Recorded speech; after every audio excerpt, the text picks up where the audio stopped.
will be our second talk. This is actually the last big talk today. We're gonna have a slight rearrangement. I believe our Unreal talk will be over here at 3 o'clock, and then the Unity talk will be in one of those original rooms. So just be aware of that, 3 o'clock. Okay, so I'm really excited to have Phil Profitt here. Phil is currently developer, account manager for Xbox. Lead. Okay, lead. Awesome. So lead developer, account manager for Xbox at Microsoft. He's been working in the games industry for 10 years now. Yeah, about 10 years, yeah. Grew up in Bourbon County, right? And he's a UK grad in electrical engineering. Went to Tokyo, worked for, well, a bunch of cool things. Do you want to talk about it? Okay, I'll let you do it. So let's welcome Phil.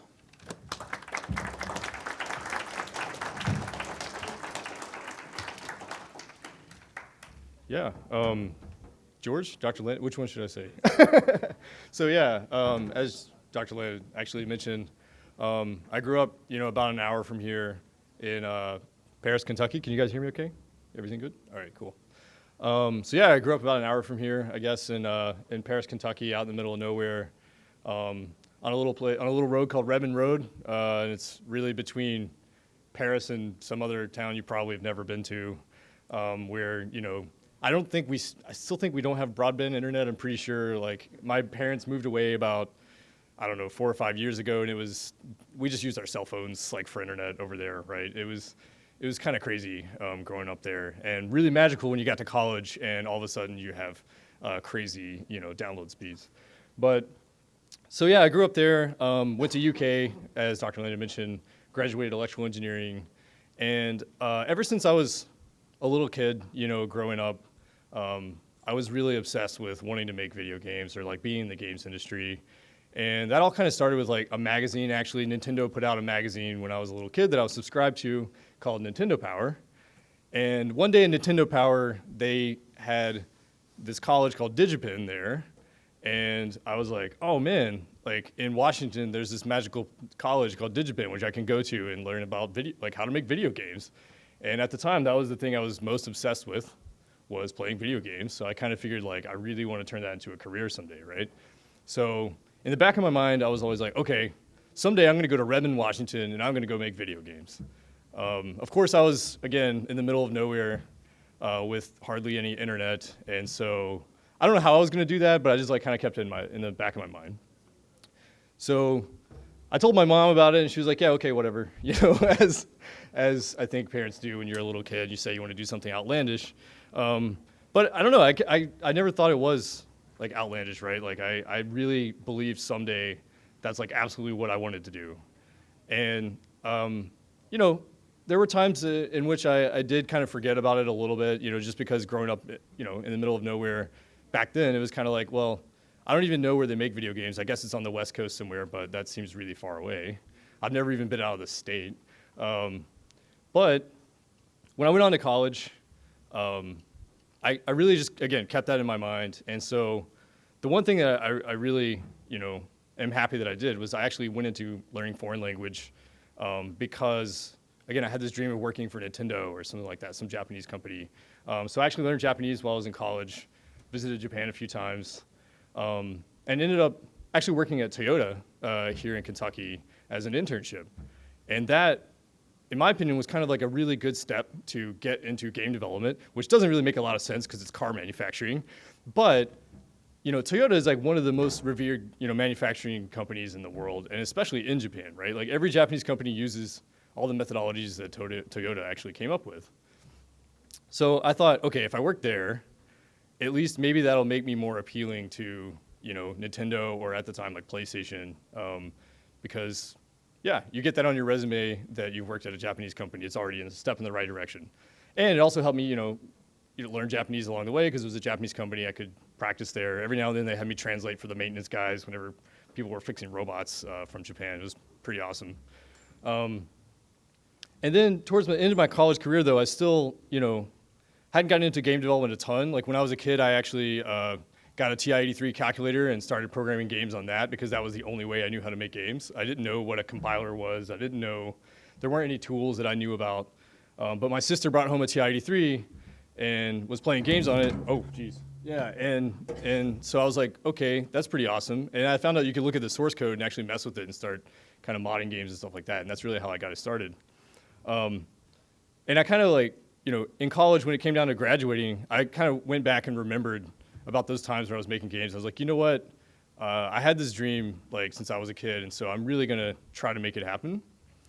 And so I actually just shot out some resumes to, there's a Japanese career forum actually every single year, which 10 years ago anyway was for mainly Japanese exchange students who are here in the US and they're about to go home after they graduate from college.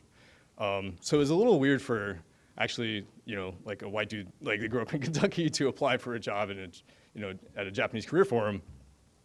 But it turns out all that work that I did at Toyota and the Japanese language proficiency and stuff like that actually worked out for me. I wrote like big 3-page essay to every company that I applied for about why I want to work there, because again, I thought, if I could just get more experience, like get more jobs that are involved with the Japanese like electronics industry, maybe someday I can finally make it into a console manufacturer or something like that, right? But it turns out one of the companies on the list was actually Sony Computer Entertainment, which I was like, oh man, like I can actually talk to somebody from PlayStation. Like these people are like gods to me, right, at the time. And they replied, which was crazy. Like I never expected that at all. So and it was all just because I just threw my resume out there and just was like, you know what, I'm going to give it a shot and see how close I am to even getting in the games industry, because there's no way to know if you don't actually like try in the first place, right? And a lot of times I was pretty discouraged. Like I always felt like I don't have experience to get a job, but I don't have a job to like get me the experience I need to get the job I want. And so you usually just, kind of like sit around and say, well, I'm not good enough for this job or something like that. But, it actually sometimes works out for you if you just apply for the job and go through the interview process and try to, again, see how close you are to getting that job that you really want. So they invited me in because of, again, that 3-page essay, and also they thought I was a little crazy because I was applying for a job at a Japanese career forum as somebody who isn't originally from Japan.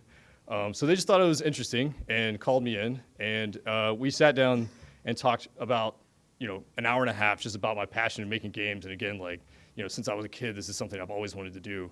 And it turns out that was the thing that really moved them, and that was what really got me started in the games industry. They invited me to Tokyo to interview the next month.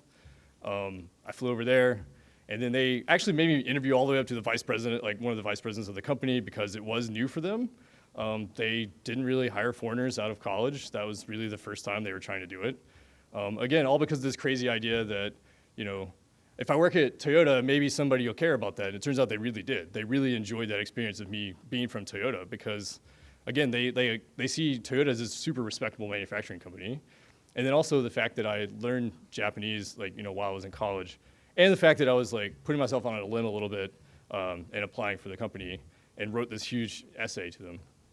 So in the end, it did come down to my work experience a little bit at Toyota, but also just a ton about the passion that I had for working there. And they offered me a job, and that was cool. It was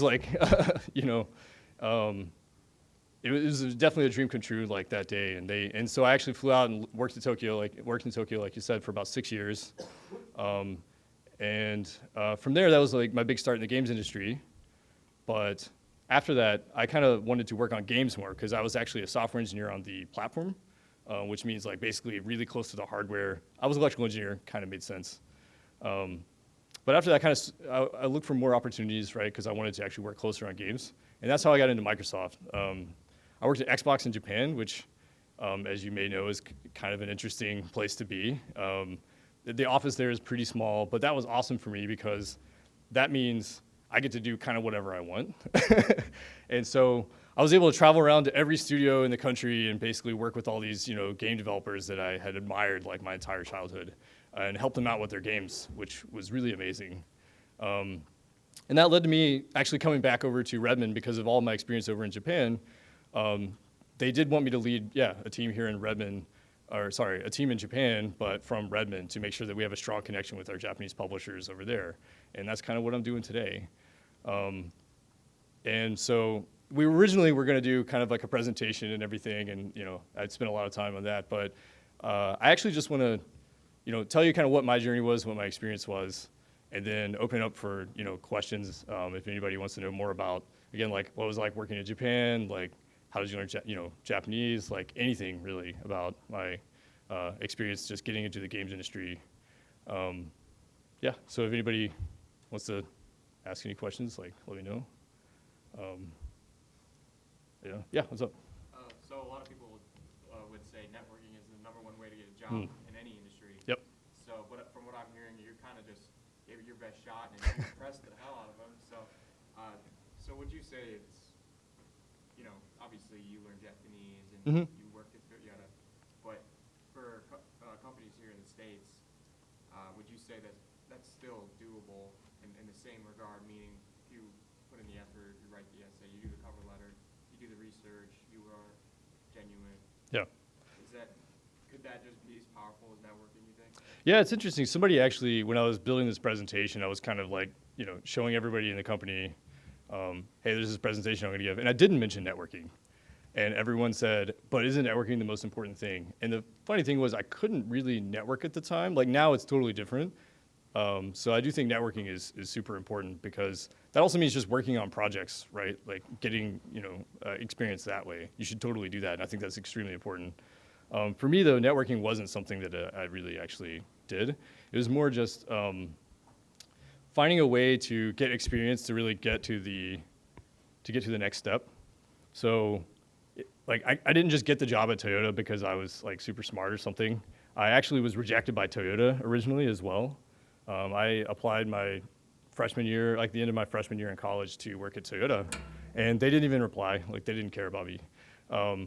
So what I did was I looked around in the university for jobs, anything. I didn't care how much it paid, right? It was just to get some type of experience in a research lab or something like that. And a professor actually hired me on as an office assistant, which that wasn't the most glamorous job in the world, but it gave me access to lots of really smart people. And so that is, part of that. Like, I guess networking, that was the one time where I think networking really, I put some effort into it quite a bit, was like sitting in a research lab working with those people every day.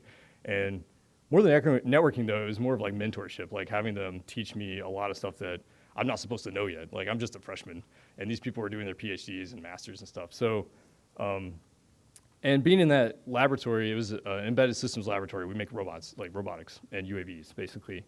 I was the office assistant, so all I did was balance spreadsheets all day. But the cool thing was the professor actually gave me access to any of the tools I wanted in the lab. And so I actually used that to enter like a line following robot competition at my university. And I won, only because there were 3 people like in the competition, I think. And one of them was a 10-year-old. But the cool thing was that gave me confidence and experience, at a really young age, I feel like a sophomore in college, basically. And after winning that competition and having that experience, I was able to go reapply at Toyota the next year, and they actually accepted my invitation, and I went in and interviewed. And the whole interview was about that line-following robot, that I didn't expect, to get that type of experience from being an office assistant. Like, it doesn't really make a lot of sense, right?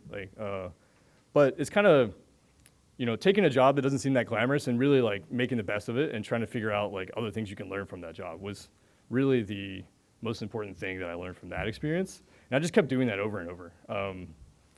Sorry, it's a long answer. You asked me about networking. I'm just rambling. But yeah, and it was the same at Toyota. I worked in the paint shop. Like when you think of Toyota and car manufacturing, you think like, oh, cool, robots, welding and engines and stuff. And no, I was in the paint shop. Like it was the least glamorous place in the world. But making the best of it by looking around and finding things you could automate and really using the skills that you have to like kind of improve the paint shop, like because a lot of people weren't super interested in doing it, it actually was a place that I could shine because I put like a ton of effort into it. And because of that, I was able to build like, again, I left college with a patent actually because my experience at Toyota, which was awesome. And it was against stuff that people didn't normally want to do, but I just kind of like signed up for it anyway, and then went above and beyond on it. And that's where you really get like I think experience that can help you out in the long run. So sorry for the long answer, but yeah, yeah. So Yep. So how was the transitional period like for you? Because I'm sort of bouncing between engineering and something in the gaming industry. So the transition period when I joined the industry, becoming a software engineer. Just from like going from sort of the engineering side to working at Microsoft. Oh, yeah. I mean, so for me, it really was the fact that I was in school for an electrical engineering degree, and I did computer science kind of on the side, and then becoming a software engineer all of a sudden was a little scary. Because I was like, oh wait, I have to write production level code now, and also it was really low level stuff that was very important. Like it had to be fast. But the scariest part was actually they gave me lots of math to do, and I hated math. Like after being a double E, like electrical engineering in college, like I was done with math. I wanted to sell all those books, right, and rebuy them back later because of nostalgia reasons. But yeah, so yeah, the scary part was really. Transitioning into those roles, I guess, but it's you feel nervous in the beginning, and you feel like maybe you can't do it, but if you just keep it in your mind, like, no, I mean, it's just code, it's just math, like if you give me the right amount of time, like you'll figure it out, like if you have the courage to do it, you can absolutely do it. And I walked out of that like again, I didn't even know there's a thing called a quaternion. I don't know, maybe you know what it is, but it's a crazy mathematic thing. I didn't know what that was like going into working at Sony. In the end though, I was an expert on it. And again, I walked out with like a couple patents for like calibrating sensors and stuff, which I never expected to do. So it is you are very nervous when you walk into it, but try to focus that into, positive energy and just accept the fact that you're learning something new, and that's actually really exciting, right? Keep that attitude, and like you'll just absorb everything, and you'll get better every single day. Yeah, what's up? So you said that you studied Japanese while you were in college, right? Yep. Did you minor in it? Did you major in it? Did you take a couple classes? That's a great question. So I took the first year of Japanese actually, just to get through the basics. But I was like obsessed with learning Japanese. Actually, for some reason, when I was a kid, I just always thought that you should, learn a foreign language or try to live in a foreign country, because again, growing up in a place where I only see my family every day. Like I want to know how other people in the world think, right? So that was my big motivation for doing that. And Japanese was great because it's the opposite side of the world and the opposite of English. So yeah, I took 1 year of it.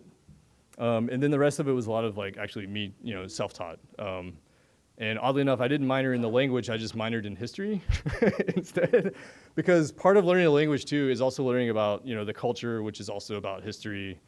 So I ended up taking some classes in Eastern philosophy and all kinds of stuff, which is pretty cool. But yeah, it was self-taught. And the thing that helped me out was, I don't know if you know, but actually in Lexington, and because of Toyota, there's a decent Japanese population here. So in college, as a part-time job, I actually tutored Japanese kids that had just moved over from Japan. And that got me a lot of experience, like speaking Japanese because their mothers, like, they had been in Japan their whole life, so they didn't speak English super well. And so I used my broken Japanese to try to communicate with them, and that actually worked out a ton for me. So yeah, finding some opportunities like that like actually do exist. There are companies here which will sign you up as a tutor for Japanese kids, and I signed up for that basically as my part-time job to really get better at it. But it took a lot of effort. Like learning a language is really hard, but I love that I'm now like bilingual, right? That's not something everybody from America can say, and I think it makes us all better, really. Like if you can go learn about another culture, another language, like you really understand a lot more like what other people are going through, I think, and that's super important. Yeah. Do you think that being bilingual gives you an advantage over getting a job, I guess? Absolutely. So my current job today, yeah, I lead a Japanese team, right? And Yeah. that would be impossible if I hadn't learned the language in the first place. So, I'm not gonna lie, in the beginning, I was like, well, I don't know if I'm actually gonna be able to use this language. I worked at Toyota. I got to use it every now and then, but it wasn't like every day. And the amount of effort I put into learning the language, I was like, okay, I hope that was a good idea. Like I feel myself it was a good idea, but professionally, like I don't know. But then it paid off. It took like 10 years later or something, but it really paid off. And honestly, because I learned the language, I got the job. I was able to even have access to a job in Japan, right? Like if I didn't speak the language, that wouldn't have been possible. And then living there and really learning what it's like to work over there and live over there, like just broadened my way of thinking by like 1,000 times. Like and you really also take for granted the places you grow up, And I'm not gonna lie, when I left Kentucky for the first time, I was like, this is great. I'm going to a big city, 40 million people. That sounds exciting. And it turns out, like, all I would do is just stare at pictures of, rolling hills of grass and be like, okay, I kind of want to go back. Just because, crowded trains every day, they definitely wore on me after a while. Sorry for, again, just side antics. Yeah. But I think foreign language absolutely opens up opportunities for you, and I absolutely recommend it. Like if you can pull it off, just do it. Like it's one of the best choices I've made in my life, for sure. Yeah. Yeah. Is Japanese the only, is Japanese the best foreign language you consider learning, or are there other languages such as French or Spanish or something like that that you consider? Yeah, that's a tough question. Because it comes down to personal preference and stuff as well, right? Like I was a little selfish in learning Japanese because I did want to eventually work over there, so I had that motivation. And it wasn't just because like, I enjoyed the language, because I didn't know what the language was in the beginning. Of course, I grew up playing Nintendo games and stuff, so that affected my decision quite a bit. So I would say make sure it's something you're interested in first. And don't think of it as just to get a job, I guess, because if you go about it that way, you're only gonna get so far, because language is really hard to learn. So make sure you're interested in it. And for me personally, Japanese was the thing I was most interested in, so it was a lot easier for me. And then the motivation of like, and this can open opportunities for me to work in the future. Like that just like compiled it even more, and I got even more and more into Japanese that way. The best language, I mean, I don't know. It's kind of tough to say. Like, superpowers in the world are changing all the time, so I don't know. Chinese is probably a good idea. Like I know a lot of people in China do speak English, so but that's something I'm actually going to start learning. I've started learning recently, because learning Japanese actually kind of gave me a gateway into learning Chinese as well, with some similar characters and stuff like that. But again, like try to learn something that is interesting to you, and also learn the culture though. That's the super important thing, because again, it's like the mindset, not just the language, that I think is important. Yeah. Any other questions? No? Oh, yeah. So Toyota is pretty famous for having a very process-oriented culture. Yep. And I'm curious about like your experience with that and how you brought that into Microsoft, if you did any of it help. Yeah, that's an awesome question. So you're right. Toyota does have a very process-oriented culture. We had to put tape on our desks and mark like where we put our pencils and how many we put there. It was kind of nuts. Like I don't think I use that at Microsoft every day, but Toyota has some really good philosophies, I think, that I definitely took forward. Like I was lucky in that Toyota was my first job, I think, as a professional engineer, because the philosophy is so ingrained in that company. So, for example, they do teach that the customer isn't really the person who buys the car. It's actually the next step in the process. And I think that's a super important thing to remember, is the person that is the consumer of your work is actually the most important person to you. Some people kind of forget about that. And so I use that all the time, right? I just want to make sure that whatever work I do, the person who consumes that work is 100% happy with it, right? As much as the person who's buying our consoles every day. And also, yeah, just project management, obviously from Toyota, that's one of their, they have the Toyota, like lots of Toyota principles. I think like Kaizen, like the continuous improvement idea at Toyota, where you're never going to be perfect. Like there's always something you can fix, is something that everybody should just, that's just words to live by. Like if you want to be the best, you always have to continue to keep improving. Like you're never going to get there, right? It's always an improvement process. And at Toyota, you can walk around the factory every single day and find something new to fix, and that was awesome. And you can do that anywhere, like at any job, I think. Also, if there's a problem, like don't try to hide it. That's a very important thing at Toyota. They basically have giant lights that go off whenever there's a problem on the manufacturing line, because every single car that gets made with that defect is, a lot of money. So, and that's important to do even in software engineering or, any other job really too. Like some people, when there's a problem, they want to hide it and say everything's okay until like the last minute, and then now there's a scramble to go fix everything. Building that stuff into software, like to make sure that you find defects like as soon as possible and try to fix them is something that Toyota, I think, has been doing for, 50, 60 years or something, and that's still applicable today. So yeah, I use it all the time. And I'm super happy that that was the first place I worked. Anything else? Yeah. So being from Kentucky, do you hide that? Do you use it? Like what?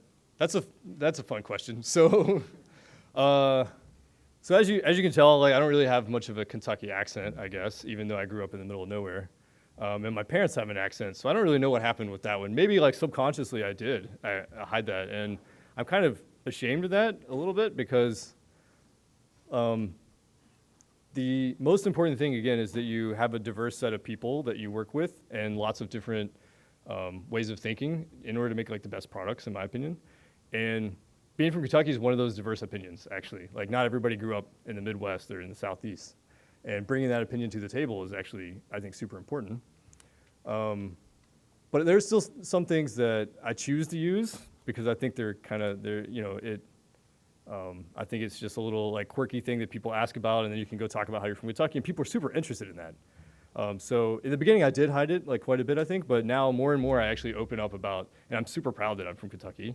Actually, like my shoes, like are from they're UK, right? So I have a lot of blue, I'm not out there like wearing a Kentucky shirt or something, but I do like to talk about it quite a bit, and that's why I'm here today. Like Chris Charla asked me to show up because he was like, "Hey, you're from Kentucky, right?" Like, yeah, and I'm proud to be from there because I do pipe up about it quite a bit at work. So I think it's, and also just growing up on a farm myself, like, you get a lot of ingenuity from that I don't know, like, if you get that elsewhere. Like, you have to be pretty creative in order to fix things because you only have so many tools around that you can fix things with, and you have to do it before the storm comes in or whatever. It's not a typical thing that you would get, in Orange County, I guess. So I think that's super important to keep that kind of Kentucky spirit along with you. Yeah, I do get caught every now and then saying things like might should was something that I use. I don't know if anybody else uses that, but like, yeah, I might should go. Like, that's a weird thing that I picked up from Kentucky that people called me out on in a meeting one day. That was kind of weird. So I had to go explain what might should means, and I don't know how to explain that.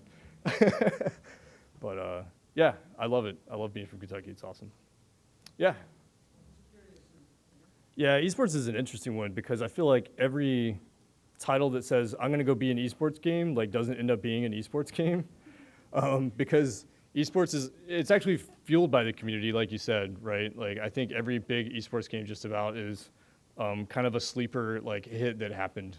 And yeah, I was actually super into esports. I played 2,000 hours of Dota 2, something like that. Yeah, there you go. Did the All Hero Challenge, all that stuff. So I went to the international, like, luckily I'm in Seattle, right? So I went to the international like 4 years in a row, and it was amazing. And the cool thing about esports is, going to the international, like everybody was kind of friends with everybody. It wasn't like, oh, my team's gonna beat your team, like screw you, man. And it was really like everyone was just like going there to see a good game, right? And that was really cool. And I think it's going to continue to be relevant, but you can't really pick out like, oh yeah, that title is going to be an esports title. I think that's impossible. And there are some titles that I thought would have been an esports title and they weren't. Like Titanfall was an amazing game and had a lot of interesting strategy. And it would have been cool to see that go into be an esports game, but it actually didn't.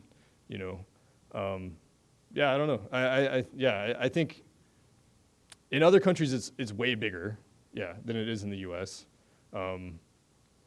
So yeah, I don't know. Yeah, and that was an interesting thing living in Japan. There's a lot of things that you expect out of Japan that once you live there, you realize aren't like even close to what you thought. And one of them is like, it's all about, so you just assume that everyone there, like, again, when I grew up in like the early 90s, and so I just assumed that everyone plays video games there and they just love them, right? And it turns out these days, like, consoles actually aren't selling there at all. And once you live there, you kind of realize why. Like, you don't really, you're not home very often because your home is like tiny, right? And so you end up also you're on the train like 3 hours a day almost in some cases. So playing on your mobile device is actually the only way that you really want to play games anymore. That's where you're spending all your money, right? So esports isn't really too much of a thing there because of consoles, and also PCs over there are just not really something that ever caught on. Again, because maybe, I don't know if it's like, you know, like the PC cafe idea that happened in Korea and other places never really happened in Japan because they were the creators of the console, right? In a lot of ways. So they bought, you know, the technology that was made by them, and then they played it. And then as you know, things got more and more crowded, you're riding trains more every day, and cell phones became a thing. They're like, oh, I'll just use this, you know. So you don't see esports there, but yeah, definitely Korea, China, Southeast Asia, like, yeah, it's huge, right? Like, and it's where PC gaming is pretty big, is a lot of times where you see it. Yeah, sorry, does that answer? I don't know. Yeah. Yeah, what's up? So when you were working in Japan for Sony, right? I worked at Sony first and then Xbox, yep. Okay, so what was the workload like? Was it very intense at the time? I think game development in general is pretty intense workload, so I don't know if that's too varying across the world, but yeah, so that is another, I don't know if kind of like a stereotype or something that, you know, in Japan you work really, really, you know, long hours. Whether or not, yeah, it's kind of interesting because work also involves like going out drinking with your colleagues, and so it's kind of weird, and it's not something you can walk away from though, actually. There's some like cultural norms there that are basically like, you need to, yeah, go out with us, and that's the way that you know, build, you know, community inside with your colleagues, is you go out and drink afterwards. So it's not just that you like work all day, you also, you know, go out and have to spend time with your coworkers, which is pretty much maybe sometimes worse than work because you're spending your own money in some cases, right? So for me personally, and this, and I kind of got like you know, I have a foreigner card I can play every now and then over there and say, you know what, I have a family, I'm actually gonna go home, because that's how I grew up, right? And they were pretty understanding of that, to be honest. A few people, you know, would ask me why, and then that's where, you know, it's cool because you can educate them about, yeah, well, actually in America, like my dad came home at, you know, 6 p.m. every day, and we had dinner together, and it was awesome. And they're like, yeah, that does sound nice. Okay, go home and be with your family, you know. So I didn't actually have too intense of a workload, other than game development in general being an intense workload. But that's pretty, it comes in waves, right? It's not like every single day. Whereas, yeah, in Japan, a lot of times you are out like late every single day, for sure. So not me personally. I went home quite a bit. Yeah. What games inspired you growing up, and what are some of your favorites now? So the games that inspired me growing up, Mario 64 is like one of the greatest games ever made. I can't believe like how well that game controls. Like it plays, you know, beautifully, even today, in my opinion. Because it was like one of the first games on an analog stick, right? And one of the launch title with the N64. It was one of the best games ever. My favorite game series is Dark Souls, by far. I have like 100%ed Dark Souls 4 times now, I think, the original Dark Souls. So, yeah, a big fan. Other than that, yeah, I don't know. The N64 was big for me, actually. Like Zelda Ocarina of Time, also one of the best games ever made. Yeah. Any other? Yeah. Hey, that's a lot of people like to ask me that question, and it's kind of, I have internal conflict there because I worked at both companies. So to give you some background, I actually worked on the PlayStation Vita, which I don't think anyone has. I don't know, maybe some people. Does anyone have it? Oh, awesome, thank you. That was my first product I worked on, so I was like, man, I was super excited. And then I worked on the PS4, right? So, and then I moved over to Xbox when the Xbox One was announced, and we all know how, yeah. But I think, honestly, today the Xbox One X is in like a super good, you know, a good position. I think our hardware team now is like miles ahead of what it was, you know, a few years ago. So it's it's a tough call. Like PlayStation's got a lot of good games. Like I play both. I have both, right? And a Switch. Like I don't know. I just have them all. They're all good. That's not what you wanted to hear, but yeah. When you're applying to jobs, say like a US company doesn't really have a state student, should you put on your resume that you speak other languages? Yeah, you should absolutely tell everybody that you speak other languages because you never know. Like just like my job today, there is a job there, I'm sure, that communicates with a foreign company, right? Or customers in another foreign country. So if you say that you speak a foreign language, then you never know. Like that might open up an opportunity for you that you didn't really expect. And that's what happened with me. Like when I moved back to the States, my first job actually was working on game engines, like helping them run on Xbox. Had nothing to do with Japan, right? I kind of like took a hiatus from like even being connected to Japan. And then later on, it just, came up that, oh yeah, like you worked in Japan, you speak Japanese, and we actually need a lead for a team over there. Are you interested in doing that? And nobody would have known, right, if I didn't advertise the fact that I do speak Japanese. So I think it's a really great idea. And I personally, like as a, somebody who has to hire people now, seeing that on a resume for me is super interesting. Like I want to, talk to them a lot about, again, their experience with that culture and how that changed the way that they think and stuff like that. Because you start to become more of a philosopher for sure if you learn foreign languages. Yep. Yeah. What's up? So Microsoft is releasing the Xbox One S and it's discless. Yeah. And it's all digital. Yep. Do you think that is like a sign for the gaming industry as a whole, or is it just like a one-off? Yeah. So the games industry, obviously, there's a lot. Digital has done a lot for the games industry. Especially when it comes to independent games, right? Like a lot of them actually are shipping through digital marketplaces, and I think a lot of the community, a lot of the Xbox community is moving over to digital these days. So it's kind of just another choice, right? And that's what it's really about. It's not like that's where we're going to go and that's 100% where we're going to go, something like that. It's really about giving everybody a choice to play how they want to play. So we have both, right? We don't have just the discless console. We have the disc console and the discless console. So I think for us, we want to continue to go down that path and just give everybody as many options as we can. Oh, sorry. Hey, what's up? How is it balancing like having a new family and also still working in what would be considered game dev? Like something that we know is like you don't just work 40 hours a week. Like Especially now that I have 2 time zones that that I'm active in. Yeah, it gets tough. I have an 8-month-old at home, and that was the most challenging thing in my life. Actually, is having a child, and really balancing that with my work because I was a workaholic. Like I said, game development can be pretty tough. You do work a whole lot,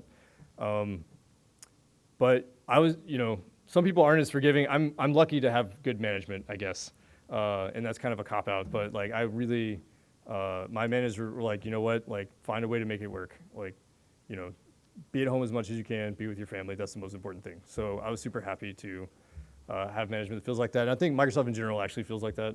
So it's a pretty good place to be if you have children. So, good question. Yeah.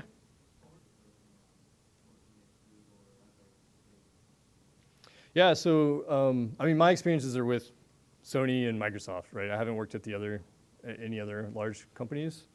I am super happy to be there, and I'm not just saying that because I work there. I really think our new CEO, like Satya, is an amazing human being. Like he really does care about people, not just about making products, and making money.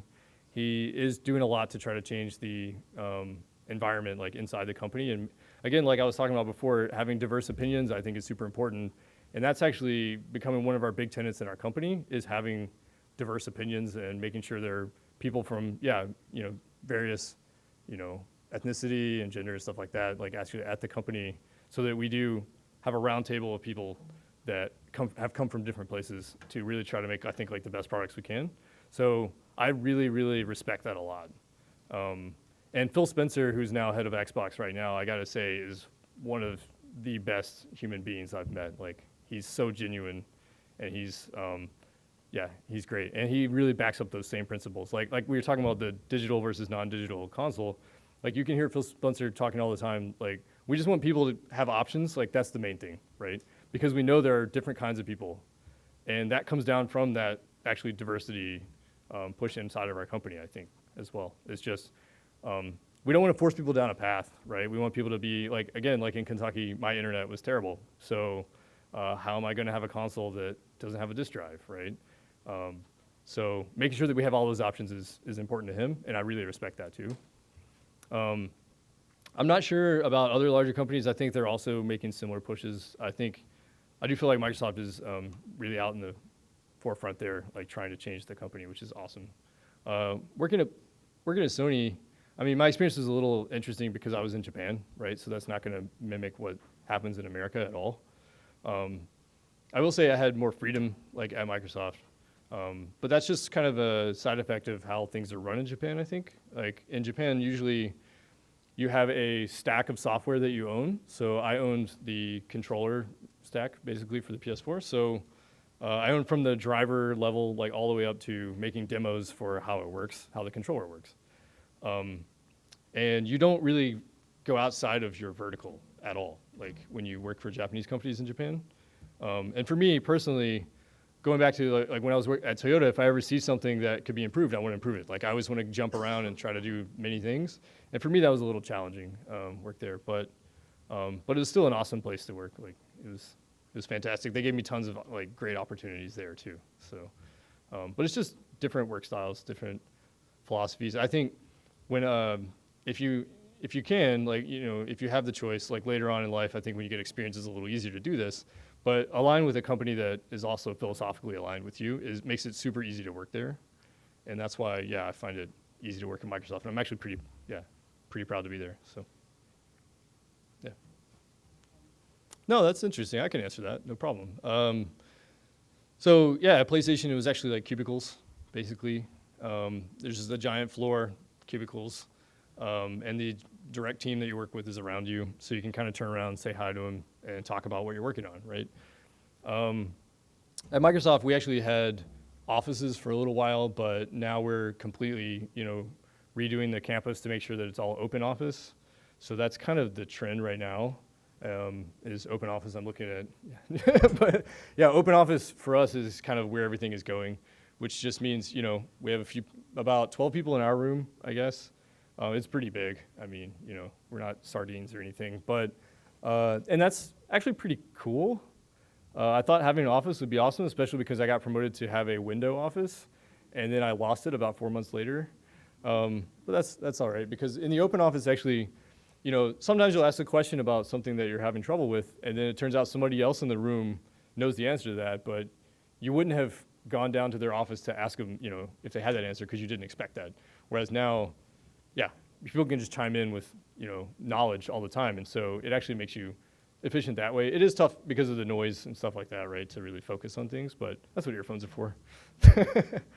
Yeah, we actually try really hard to, again, like build a community in the office, so we do all kinds of things outside, like extracurricular, like going snowboarding together or going to the gym or whatever.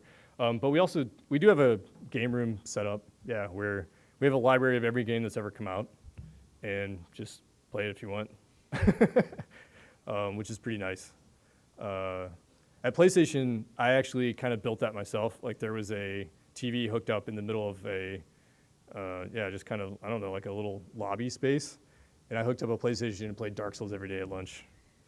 And I actually made a lot of friends doing that because people thought Dark Souls was super hard and I could teach them how to play the game. So it was pretty cool. I think that stuff's super important, to have like a place where you can actually build a community. Anything else? I guess we're running close. Oh, yeah. So, being from a farm community, Mm-hmm. what advice would you give to somebody who's from a similar community on how to connect themselves with an industry, like you said, that feels like it is so far away? Yep. Yeah, it really was like this fabled place that I never thought I could go to, like Redmond, Washington, right? So, I mean, you're doing it today. And that's the thing that is really amazing, and I like get all teary-eyed when I think about it, actually. is the fact that you guys have a place like this to go to communicate with other people, like in game developers and people from the industry. Like you can talk to them, like me. We can get to know each other, and then I can introduce you to people. So do more things like this. Try to go online. Is your internet okay? I don't know. Are you okay? Okay, cool. All right. I mean, especially now, there are tons of projects out there that people are looking for, developers. And there are things like Unity has like Unity Connect, which is like trying to put game developers together. And going online and looking around like Reddit and places like that for like, projects that are being worked on, and getting part of those, being part of those communities is super important. And you don't have to leave your house. You don't have to pay any money. As long as you have a computer and the internet, you can help out, right? Getting started with that is going to be super important. And then hopefully someday making it to something like GDC. I know it's super expensive, but making it to something like GDC is going to be life-changing. At least it was for me. I don't know. Yeah. It's amazing. Like, oh my gosh, everybody around is talking about game development. Like, this is the best place in the world, right? I was so excited to be there. So again, in between GDC, like this event in itself is just like so fantastic. And I like really want to come back next year if I can, I don't know. Every time there's an event like this, I want somebody to let me know because I want to come back because I think it's awesome. It's filling in that gap that, was like a ravine. And that's super special. So just, work on projects online with other people and go to as many events as you can, really.